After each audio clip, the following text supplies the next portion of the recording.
Oh, they are. They're absolutely more vulnerable because they got comorbidities. I think that the VA's done a good job. Look, they're, in fact, I'd even say that they've done that.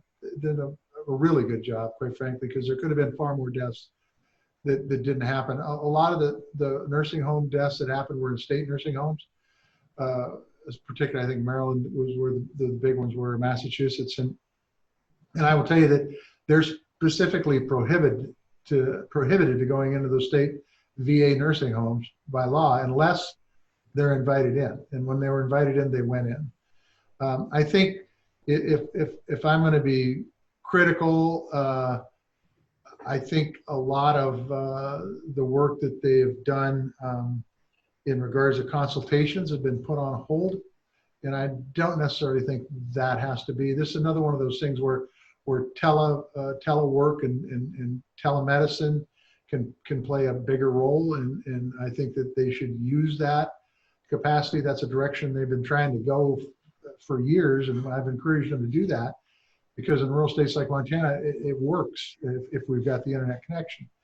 And so I would say if I was going to be critical, their consultations are down.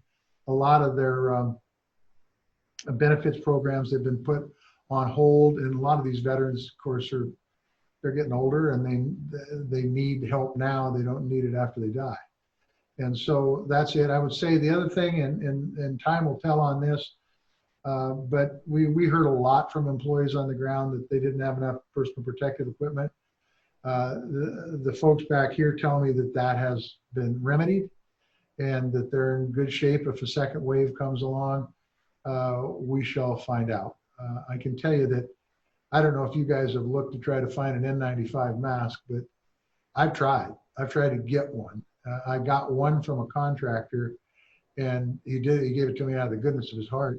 But you cannot buy those damn things. And if you find out where you can buy them, let me know because I want to buy a few of them. Because I'd like to wear them on the airplanes to help protect. Because the airplanes are getting fuller and fuller.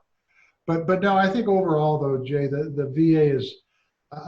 I would give them solid marks for what they've done during the pandemic, and I think they've reached out and done a pretty good job. They've, look, here's another one. I can be critical of what's gone on here, and you guys know all about the Ronnie Jackson stuff, but Wilkie's a pretty straight shooter. I like him. I think he's a decent guy. His head of medical benefits is, or the medical side, I should say, not medical benefits, is a guy named Stone. He's top flight.